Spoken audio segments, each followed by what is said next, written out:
చూసినాం sudden surprise లెక్క ఈరోజు ప్రభుత్వ ఉద్యోగుల ఖాతాల నుంచి లేకపోతే ప్రభుత్వ ఉద్యోగుల జీతాల నుంచి 1.5% జీతం కోత విధించింది ప్రభుత్వం. అసలు ఏం సార్ ఇది? దీనికి ఏంది కదా? ఈ కార్ఖాన ఏంది? ఇప్పుడు మళ్ళీ ప్రభుత్వ ఉద్యోగులందరూ ఒక్కసారి ఎందుకు గగ్గులు పెట్టాల్సి వస్తుంది? మెరుగైన వైద్యం అందిస్తాం, నగదు రహిత వైద్యం అందిస్తాం, అందరికీ హెల్త్ కార్డు ఇస్తాం, మీ ఆరోగ్యం చూసే బాధ్యత మాది అని గత ప్రభుత్వం చెప్పింది. హెల్త్ కార్డ్స్ కూడా ఇచ్చింది. ఓకే. ఇచ్చిన తర్వాత దాన్ని అమలు చేసినప్పుడు అనేక ప్రైవేట్ కార్పొరేట్ హాస్పిటల్స్ ప్రభుత్వంతో ప్యాకేజీ రేట్లు కుదరక ఆరోగ్యశ్రీ వల్ల కొంచెం పేమెంట్స్ ఇబ్బంది అవుతున్నది అనే దాంతో ఉద్యోగులకు, పెన్షనర్స్కు, టీచర్స్కు వైద్యం చేస్తే మా గిట్టుబాటు కాదు అనే వంకతోని ప్రభుత్వ సౌలభ్యాల అనుమతులు అన్నీ పొందిన హాస్పిటల్స్ 2 అడుగులు ముందుకు 4 అడుగులు వెనక్కి వేసిన విధంగా ఆనాడు ఉన్నటువంటి మాట వాస్తవం. ఓకే.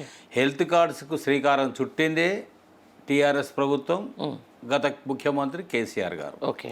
కాకుంటే ఆర్థికంగా భారం వేయకూడదు ఉద్యోగస్తుల మీద, ఉపాధ్యాయుల, పెన్షనర్ల మీద.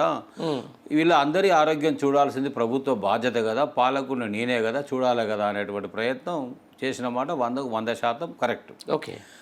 కానీ అది అమలులో కొన్ని లోపాల వల్ల అమలు కాలేకపోయింది. కన్నుకు పన్నుకు మాత్రమే పరిమితమైనటువంటి పరిస్థితిలో ఆ హెల్త్ కార్డు మిగిలిపోయిన మాట వాస్తవం. దానికి సంబంధించిన జీవో 86 ఇచ్చింది గత ముఖ్యమంత్రి గారి ప్రభుత్వం, టీఆర్ఎస్ ప్రభుత్వం. 86 జీవో ఇవ్వడం జరిగింది. ఓకే. అయితే అప్పుడు ఆరోగ్య మంత్రి, ఆర్థిక మంత్రి హరీష్ రావు గారే ఉన్నప్పుడు మెడికల్ రియంబర్స్మెంట్ చెల్లింపులు జరిగేవి, పెండింగ్ బిల్స్ వచ్చేవి. ఓకే. హెల్త్ కార్డ్స్ ఎక్కడైతే అమలయ్యిందో ఆ రకమైన కొంతమేరకు వైద్యం దొరికిందనే మాట చెప్పాలి. కానీ సంతృప్తిగా నాడు కూడా ఉద్యోగ, ఉపాధ్యాయ, పెన్షనర్స్ లేరు, క్వాలిటీ వైద్యం అందలేదనే బాధ మాత్రం మాలో ఉన్నమాట వాస్తవం.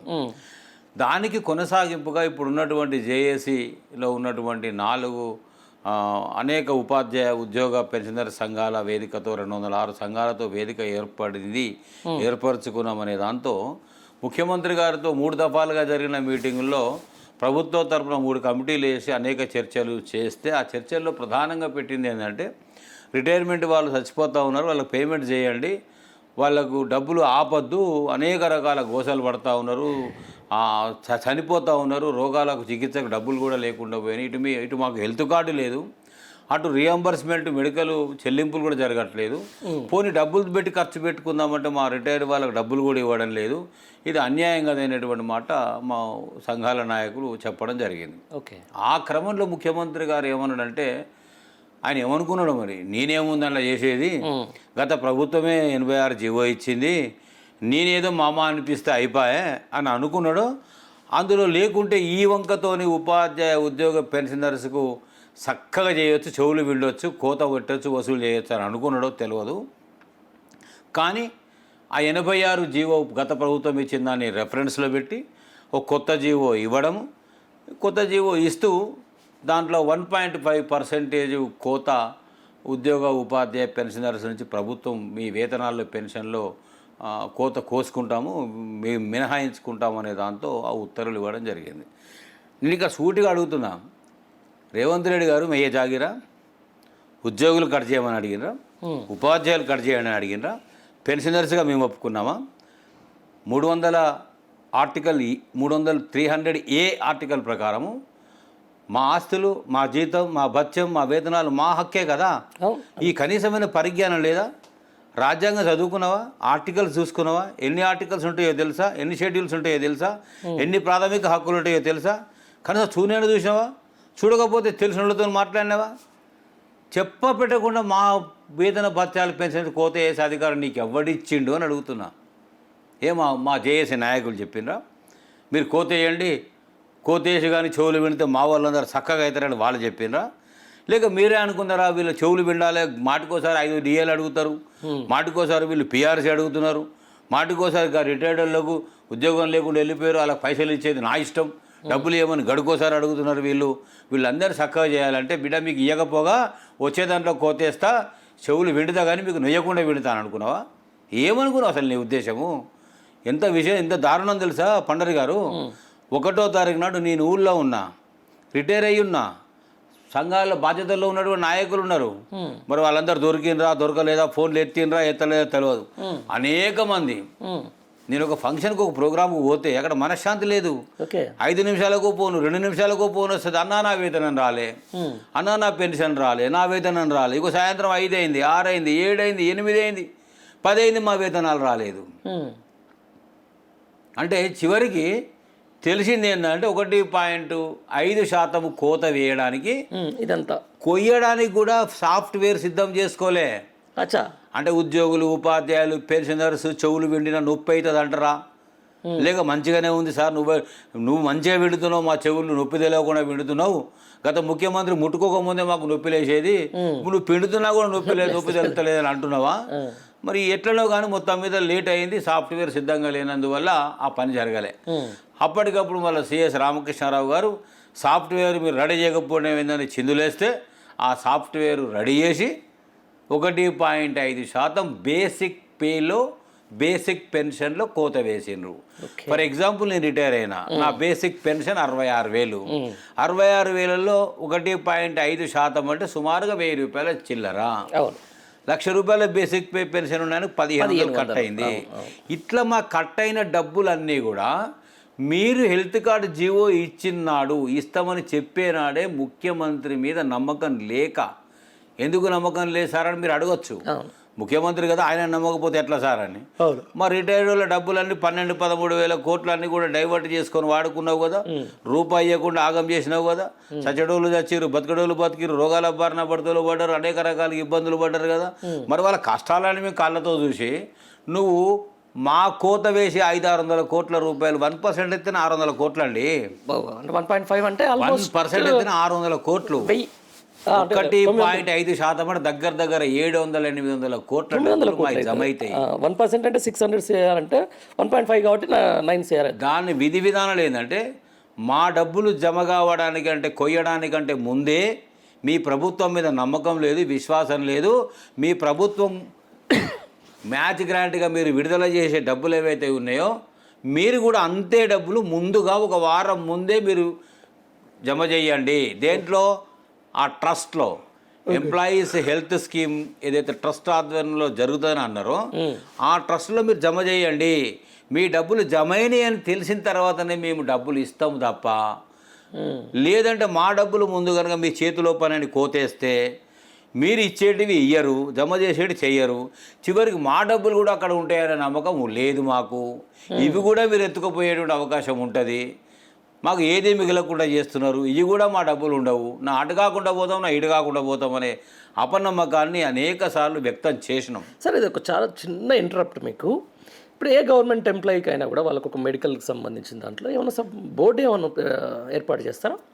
బోర్డు ఉండదు, కానీ మేము ఒక సలహా కూడా ఆ ప్రభుత్వానికైనా ఈ ప్రభుత్వానికైనా ఏమి ఇచ్చినామంటే, ట్రస్ట్ ఫామ్ చేస్తున్నామని జీవో కూడా గత ప్రభుత్వమే ఇచ్చింది. ట్రస్ట్ కాన్స్టిట్యూట్ జరుగుతున్న నిర్మాణం జరగబోయే క్రమంలో ఎన్నికలు వచ్చినాయి, ప్రభుత్వం మారిపోయింది. ఓకే, ఇప్పుడు సూడి ఉండాలంటారు కదా దేనికైనా. అవును, గాలివాటంగా కొట్టుకొచ్చి గద్దెనెక్కిన రేవంత్ రెడ్డి సీఎం అయినప్పటికీ కూడా ఆ సుడి కలిసి వచ్చిందంటే ఇట్లా కత్తెరతోని కటింగ్ పెట్టుడు, రిబ్బన్లు కట్ చేసుడు, అందొచ్చిన స్కీములు నేనే చేసిన అని చెప్పుకున్నాడు. మంచి టైమే అది, సుడే మరి ఒక రకంగా.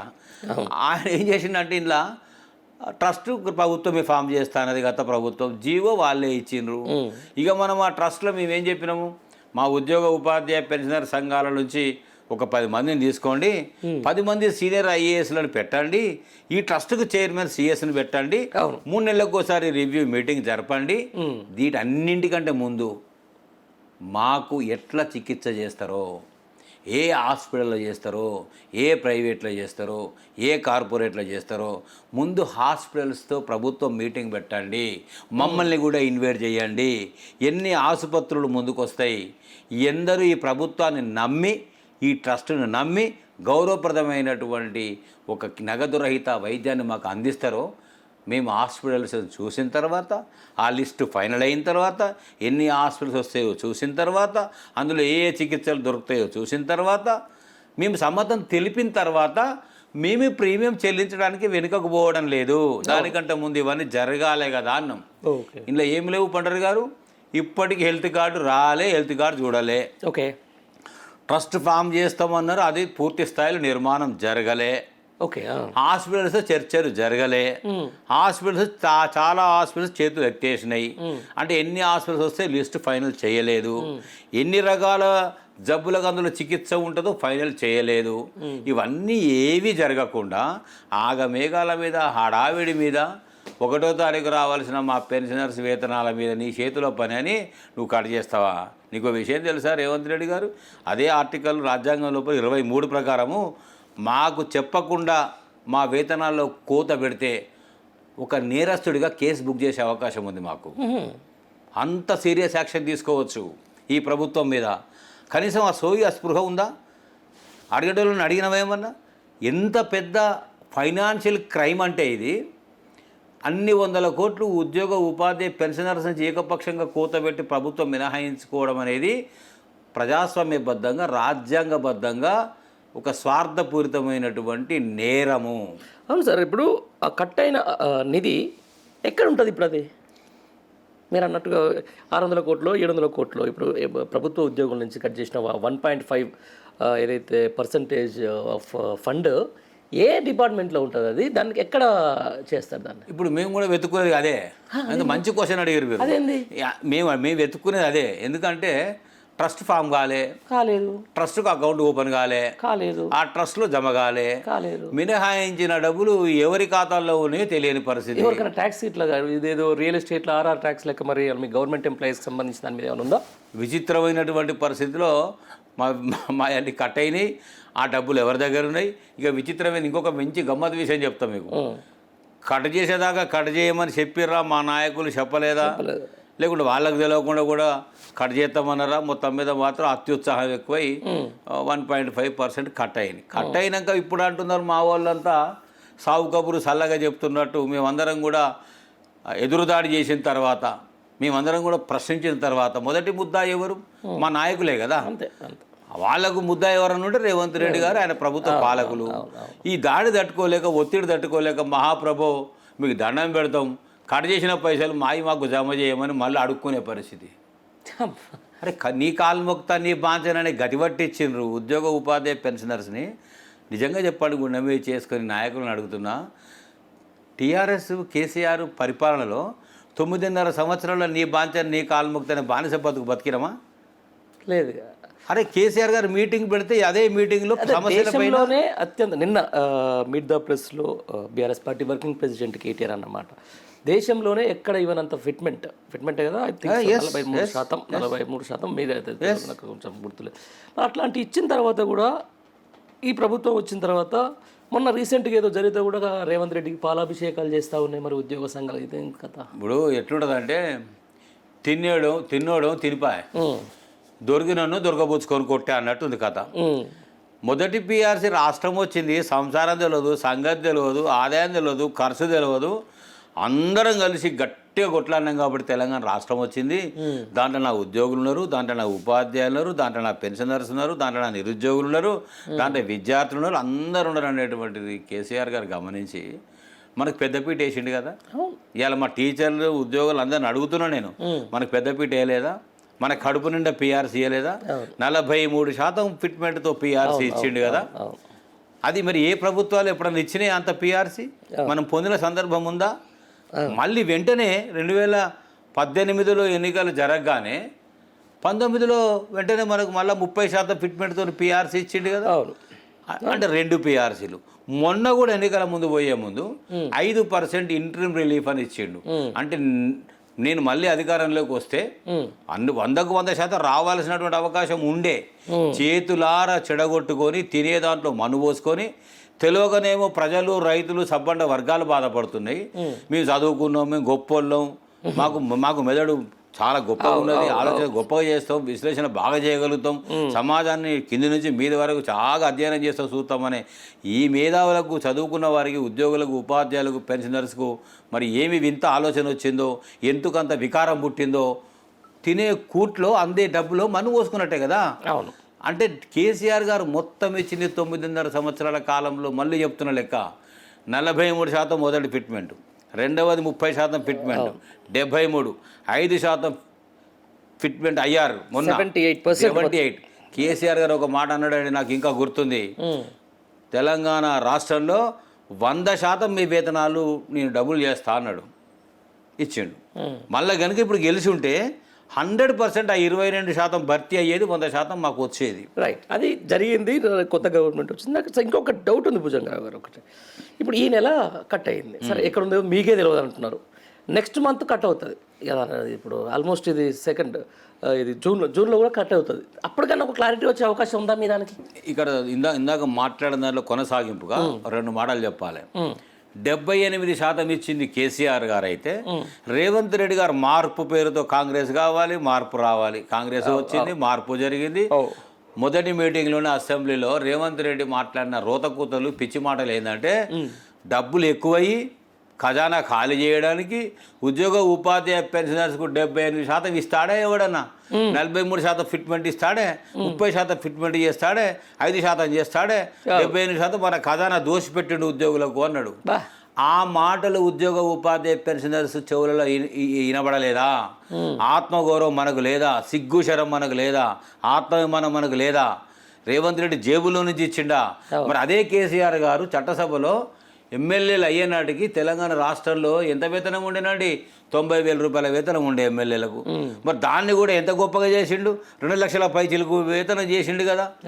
మరి అప్పుడు ప్రతి పార్టీ ఎమ్మెల్యే ఉంటారు, అందరు ఉంటారు, అందరు ఉన్నారు కదండి. అంటే ఉద్యోగులకు చేసిండు, ఉపాధ్యాయులకు చేసిండు, పెన్షనర్లకు చేసిండు, ప్రతినిధులకు చేసిండు, చట్టసభలో పెంచిండు, ప్రజలకు సంక్షేమ పథకాలు ఇచ్చిండు, అభివృద్ధి చేసిండు, సంపద పెంచిండు, సృష్టించిండు, అందించిండు, పంచిండు. మరి అంత గొప్ప పరిపాలన ఎందుకు వద్దు అనుకున్నాము? ఇప్పటికైనా జ్ఞానోదయం ఏమన్నా అయిందా అని ఉద్యోగ ఉపాధ్యాయ పెన్షనర్స్ని అడుగుతా ఉన్నా. అంటే పక్కోనికి పక్కలేసి తినబెట్టి నుండి ఇంటి వాసాలు లెక్క పెట్టి మనం ఏదలుచుకున్న పద్ధతి ఇది కాదు, పని ఇది కాదు. ఇప్పుడు చేసుకున్న దానికి అనుభవిస్తున్నాం కదా, దీనికి ముగింపు, దీనికి పరిష్కారం ఎట్లా తీసుకొస్తారో మనం ఆలోచించుకోవాల్సిన అవసరం, బాధ్యత ఇప్పటికైనా ఉందా లేదా అని అడుగుతున్నా. 6 నెలల్లో పిఆర్సీ ఇస్తా అన్నాడు. అయితే గవర్నమెంట్ 4 నెలలు కాలే, 30 నెలలు అవుతుంది దగ్గర 30 నెలలు అయింది కదా, మరి ఇంకా పూర్తి కాలేదా? మొన్న అంటాడు ఆయన, జేఏసీ మామూలు మీటింగ్ పెట్టుకుంటే ఇప్పుడే నేను ఫోన్ చేస్తా పిఆర్సీ చైర్మన్కు రిపోర్ట్ తెప్పించుకొని దాన్ని అప్పుడు అది రావగానే మళ్ళీ మీటింగ్ పెడతా అన్నాడు. నేను అడుగుతా ఉన్నా బాహాటంగా, మీటింగ్ పోయిన జేఏసీ నాయకులకు కనీస పరిజ్ఞానం లేదా, అనుభవం లేదా? పిఆర్సీ రిపోర్ట్ ఎప్పుడో తయారైంది కదా, పిఆర్సీ చైర్మన్ శివశంకర్ గారి దగ్గర నివేదిక సిద్ధంగా ఉంది కదా, ఆపిందే ముఖ్యమంత్రి గారు కదా, 3 సార్లు ఎక్స్టెన్షన్ జీవోలు ఇచ్చిండు కదా, 3 సార్లు ఆపింది ఈయననే కదా. మరి మీరు ఆ మీటింగ్లు ఎందుకు అడగలేకపోయినారు? సిద్ధంగా నివేదిక సిద్ధంగా ఉంది సార్, మరి మీరు ఇప్పుడు కావాలంటే ఇప్పుడు నివేదిక ఇవ్వడం సిద్ధంగా ఉన్నాడు చైర్మన్ గారు మాతో చెప్పిండు ఆ మాట అంటే, రేవంత్ రెడ్డి గారు ఏం చేస్తాడు? గురిస్తాడా? కాల్ చేస్తాడా? ఏం చేస్తాడు? అంత భయపడరా? అంత లాగులు తెలిసిపోయినాయా మీకు? అంటే ఇక్కడ పిఆర్సీని పొందబెట్టిండు. ఇంకా తెలుగులు గొప్పలు, ఇంకా ఇంకోటి చేసారు మా వాళ్ళంతా. 5 డిఏలు బాగా ఇవ్వడారు ప్రభుత్వం, 5 డిఏలు ఇవ్వాలి. ఇప్పుడు డిఏ అంటే సార్ ఎవ్రీ ఇయర్కి ఒకసారి ఇవ్వాల్సిందా లేకపోతే ఎట్లా? అది 6 నెలలకు ఒకసారి మార్కెట్లో పెరుగుతున్న మార్కెట్కు రేట్లకు అనుగుణంగా కేంద్ర ప్రభుత్వం కేంద్రంలో పెంచుతుంది. కేంద్రం అక్కడ పెంచగానే ఆటోమేటిక్గా ఇక్కడ రాష్ట్రంలో పెరుగుతుంది, పెంచాలి. ఏమంటారు సార్ డిఏ మొత్తం ఫుల్ ఫామ్? కరువు భత్యం, dearness allowance. Okay, dearness allowance. Dearness relief ఏమో పెన్షనర్స్కి ఉంటుంది, డిఆర్. మాకు ఉండేదేమో డిఏ. యథాలాపంగా వచ్చేది అది. అంటే అక్కడ ఏదైతే పెంచితే సెంట్రల్ గవర్నమెంట్ స్కీమ్ ఎంప్లాయీస్కి ఏదైతే వచ్చేదో మీకు కూడా అది స్టేట్ గవర్నమెంట్ భర్తీ చేయాలి మామూలుగా. చాలా మందికి అది ఉంటుంది తెలియని వాళ్ళకు. ప్రభుత్వం ఎన్నికలు జరిగే టైంలో గత ప్రభుత్వం మాకు 3 డిఏలు బాకీ ఉన్నమాట వాస్తవం, యథార్థం ఇది. 1వ తారీఖు తర్వాత వేతనాలు అందకుండా జిల్లాల్లో 10 నుంచి 12 తారీఖు దాకా వచ్చిపోయినమాట వాస్తవం.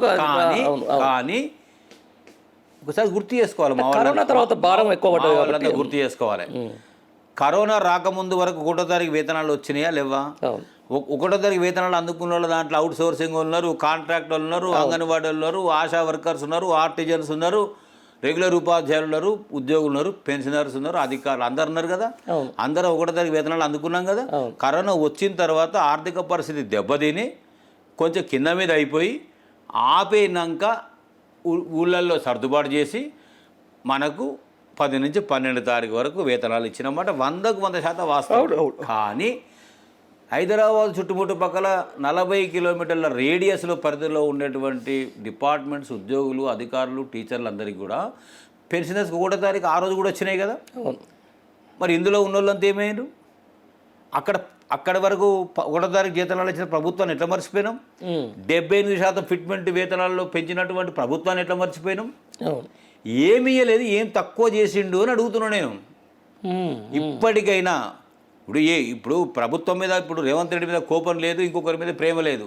యథార్థం మాట్లాడదలిస్తే కడుపు నిండా అన్నం తిన్న తర్వాత సర్ది తిన్న రేవుని తలవాలే, నీడనిచ్చిన చెట్టును తలవాలే, పండుకున్న ఇల్లు బాగుండాలని కోరుకోవాలి. ఇలా ఇంత ఏం సుఖంగా ఉన్నామా మనం? అవును సార్, చాలామంది నిజంగా మీరు అన్నది కూడా 100% యాక్సెప్టెడ్. ఇక కొంతమంది ఉద్యోగ సంఘాలకు సంబంధించిన దాని మీద మాకు ఎన్నికల హామీ ప్రకారం మాకు పిఆర్సీలు ఇస్తామని చెప్పేసి అన్నారు. కనీసం పిఆర్సీల మీద కూడా మాట్లాడతలేదు అంటే sir, what is the PRC అంటే ఏంటి సార్ అసలు? పిఆర్సీ అంటే pay revision commission. Pay revision commission అంటే ఎప్పుడు దానికి తగ్గట్టుగా రావాలి, జీతాలు అనేది పెరగాలి. ఇప్పుడు అడ్డ మీద కూలోడు పొద్దున వస్తాడు. అవును. ఎంత అంటే డిమాండ్ అంత 1000 రూపాయలు ఇస్తే నాకు 1000 రూపాయలు ఇస్తే వస్తా అంటాడు. అవును. ఇంకెవరైనా తక్కువ దొరుకుతారా అని అడుగుతాం. అట్లా అంటే వాళ్ళకే అంత డిమాండ్. కష్టానికి వెలగట్టి కష్టం నాది, బతుకు నాది, రెక్కలు నాయి, నువ్వు పైసలు నేను కోరుకున్న డబ్బులు ఇస్తే పని చేస్తా అని అంటారు. ఆయన హక్కు, అది తప్పు పట్టలేదు. నువ్వు చాతనైతేనే పిలుచుకొచ్చుకొని పని చేయించుకుంటావు. సాయంత్రం కాగానే కూలి డబ్బులే చేయి చాపుతాడు. ఇవ్వకపోతే రోతోడా శాతగానోడా కూలి దగ్గర డబ్బులు లేడు, కూలి ఎందుకు చేయించుకున్నారా, నీ ముఖానికి ఇల్లు నువ్వు చేయించేది పని అని తిట్టిపోతాడు. మరి మనం ఇక్కడ ఆశా వర్గాలకు 4-5 నెలల జీతాలు లేవు, ఆర్టీజన్స్కు లేవు, అంగన్వాడీలకు లేవు, ఎస్ఎస్ఏ వాళ్ళకు లేవు, అవుట్ సోర్సింగ్ వాళ్ళకు లేవు.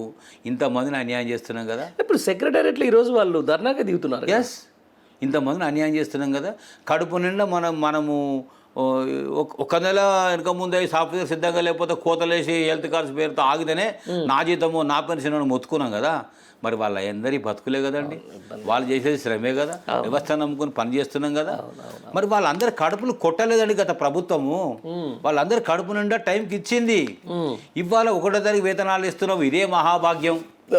మీరు గట్టిగా మాట్లాడితే ఇది కూడా రాదనేటువంటి బెదిరింపు ధోరణిలో మాట్లాడే ఈ ముఖ్యమంత్రి అందిస్తున్నది 1వ తారీఖు వేతనానికి మనకు తప్ప వాళ్ళందరికీ ఏది మరి ఎందుకో లేదు. అవుట్ సోర్సింగ్ పండర్ గారు విచిత్రం చెప్తా, 21,000 22,000 వాళ్ళ జీతం ఉంటే అవుట్ సోర్సింగ్ ఏజెన్సీ అని ఒక ప్రైవేట్ వాడు వస్తాడు. సెక్యూరిటీ గార్డ్స్ని కనుక ఏజెన్సీ పెట్టుకొని మన దగ్గర వేతనం తీసుకొని 5,000 అటు కట్ చేసుకొని 10,000 వీళ్ళకి ఇచ్చినట్టు అవుట్ సోర్సింగ్ కూడా ఒక ఏజెన్సీ ఉంటుంది.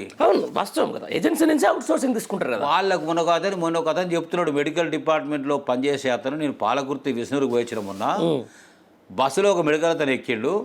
సార్ నేను అవుట్ సోర్సింగ్ ఎంప్లాయీని, 19 ఏళ్ళ నుంచి పనిచేస్తాను, నా జీతం 22,000 సార్. 22,000 అవుట్ మా ఏజెన్సీ కూడా 9,000 కట్ చేసుకుంటుండు సార్. 22,000 9,000 కట్, నాకు 13,000 నా చేతిలో పెడుతున్నారు సార్. ఇది అన్యాయం సార్. కానీ రేవంత్ రెడ్డి గారు ఎన్నికల్లో ఈ అవుట్ సోర్సింగ్ ఏజెన్సీలను తీసేస్తా, మీకంటూ ఒక కార్పొరేషన్ పెడతా, మీకంటూ ఒక డైరెక్టరేట్ పెడతా, ₹1 వేతనం కట్ కాకుండా వచ్చినటువంటిది మీకు ఇస్తా. ఇప్పుడు కేసీఆర్ ఏం పెంచిండు అయ్యా, నేను వేస్తా, వచ్చినాక మీ వేతనాలు డబల్ చేస్తారు అన్నాడు సార్. మేము కూడా ఓట్లన్నీ అటే వేసినాం సార్, మేము అవుట్ సోర్సింగ్ వల్ల ఆగమైపోయినాం సార్, మాకు ఎవ్వడి గతి లేకుండా అయిపోయింది సార్ ఇవ్వాలని అంటున్నారు. మొన్న ఇందిరాపార్ దగ్గర ధర్నా చేశారు, మొన్న రౌండ్ టేబుల్ మీటింగ్ పెట్టారు, లబ్బ వాళ్ళు మొత్తుకుంటున్నారు. ఎవరు సుఖంగా ఉన్నారు ఇక్కడ, ఎవరు మంచి మనశ్శాంతిగా ఉన్నారు? పోరిగా ఫలానే ప్రజలు 30 నెలల కాలంలో ఫలాని వర్గం బాగుందని చెప్పగలిగే ధైర్యము నిజాయితీ రేవంత్ రెడ్డి గారికి కాంగ్రెస్ ప్రభుత్వానికి ఉందా? చెప్పగలుగుతారా? నిన్నగాక మొన్న ఆర్టీసీ సమ్మె జరిగితే ఒక డ్రైవర్ ఆత్మార్పణం చేసుకుంటే ఆ ప్రెషర్కి మీరు లోబడి విలీనం జీవో కేసీఆర్ ఇచ్చిండండి. మళ్ళీ అది కూడా ఆర్టీసీని జీవో ఇచ్చిండు, ఎక్సర్సైజ్ మాత్రం ఆగింది, అమలు ఆగింది. ఇప్పుడు వచ్చుంటే జరిగేది అది అమలు చేయడం మహాప్రభు. ఆర్టీసీ ప్రభుత్వంలో విలీనం అయ్యేది ఒకవేళ కేసీఆర్ గవర్నమెంట్ ఈసారి వచ్చుంటే, అదే అందరికి తెలిసిన విషయమే. మరి ఏమన్నా ముందుకు పడుతుందా ఆర్టీసీ వాళ్ళది? ఏమన్నా ఇది అమలు చేయండి అని అడిగితే లేదా మీరు యూనియన్స్ ముందు పెట్టుకోండి, విలీనం తర్వాత చేస్తా అంటాడు. మా పిఆర్సీ చేస్తారంటే ముందు యూనియన్ పెట్టుకుంటే విలీనం చేసుకోండి, తర్వాత మీ సంఖ్య తేలితే అప్పుడు మీకు పిఆర్సీ ఇస్తా అంటాడు. చనిపోయిన తర్వాత శవం మీద పేలాలు ఏరుకున్నట్టుగా ఇదే పొన్నం ప్రభాకర్ గారు రవాణా మంత్రి, ఇదే ముఖ్యమంత్రి గారు అదే బట్టి విక్రమార్క గారు మాట్లాడిన వాగ్దానం చేసిన మాటలు గంగలో నీటిలో కలిపేసిర్రా? మాటలు ఉట్టి నీ నీళ్ళ మీద మూటలేనా? అరే మొన్న కదండి ఎన్నికలప్పుడు అంటే పోనీ హడావిడిగా మీరు అధికారం కోసం అబద్ధాలు చెప్పారు అనుకుందాం. మరి మొన్న ఆర్టీసీలకు చెప్పింది అబద్ధాలేనా? అది వాస్తవం చేయరా? ఆర్టిజన్స్ అంటే ఎవరండి? 24 గంటల కరెంటు ఆయనే కాదు మేము ఇస్తాం మా చక్కదనం చూడని అధికారంలోకి వచ్చారు కదా. ఆర్టిజన్స్ అంటే రాత్రి పగలు కరెంటు ప్రమాదాలు తెలవకుండా వాళ్ళు పనిచేస్తేనే మనకు విద్యుత్ ఉంటుంది. వాళ్ళు సమ్మె చేసి దీక్ష చేసి నిరాహార దీక్ష చేస్తే వాళ్ళని బెదిరించి భయపెట్టి ఉన్న ఉద్యోగాలు కూడా వీకేస్తాం, మీరు కనుక ఉద్యమం చేస్తే మూసుకొని బతుకుర్రి లేదంటే ఇది కూడా ఉండదు అనేటువంటి బెదిరింపు ధోరణిలోకి దిగితే పాపం ఆర్టిజన్స్ అందరూ అవస్థలు పడ్డారు. ఒత్తిళ్ళకి లోనే వాళ్ళ ఉద్యమాలు బంద్ చేసుకున్నారు, వాళ్ళ బతుకులు ఆగమైపోయినాయి కదా. అందుకే నేను అంటున్నా ఎక్కడ చక్కదనం ఉన్నది.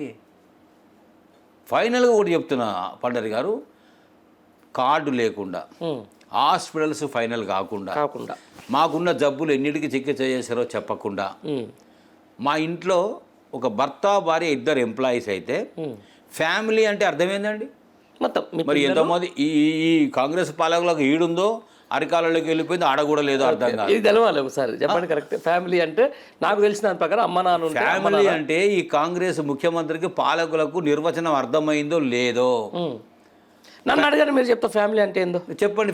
ఫ్యామిలీ అంటే ఒకవేళ నా అమ్మ నాన్న బతుకుంటే నా అమ్మ నాన్న, నేను, నా భార్య, నాకు 2 పిల్లలు ఉంటే 2 పిల్లలు, ఒక పిల్ల ఉంటే ఒక పిల్ల, ఇది నా ఫ్యామిలీ లెక్క. మమ్మల్ని అడిగిన వివరాలు కూడా మీ కార్డుకు సంబంధించిన వివరాలన్నీ ఇవ్వండి అని అడిగారు. నేను వివరాలు తెలియజేస్తున్నా, నా పేరు, నా భార్య పేరు, పెళ్లి కానీ నా బిడ్డ పేరు, నా కొడుకు పేరు, నా అయ్య పేరు, నా అమ్మ పేరు ఇస్తాం. ఎంత విచిత్రం అంటే నా భార్య ఉద్యోగస్తులు అయితే నేను కూడా ఉద్యోగస్తుని అయితే మా ఇద్దరికి సంబంధించి ఒక ఫ్యామిలీ కదా. అయితే నా పిల్లలకన్నా కట్ చేయాలి, లేకుండా నాకన్నా కట్ చేయాలి. నాది కట్ చేస్తారు, నా భార్యది కట్ చేస్తారా? నా ఇంట్లో పెన్షనర్, నా పెన్షనర్ అయ్యి ఉంటే ఆయనది కూడా కట్ చేస్తారా? ఇది ఎక్కడ విచిత్రం ఇది? ఫ్యామిలీ అంటే మీరు కదా. ఇప్పుడు సరే ముగ్గురు ఎంప్లాయీ, మీరు కష్టపడ్డారు, మీరు గవర్నమెంట్ ఎంప్లాయీ అయ్యారు, నిజంగా మీరు కుటుంబాన్ని 3 భాగాలుగా విభజిస్తున్నారా, విడగొడుతున్నారా?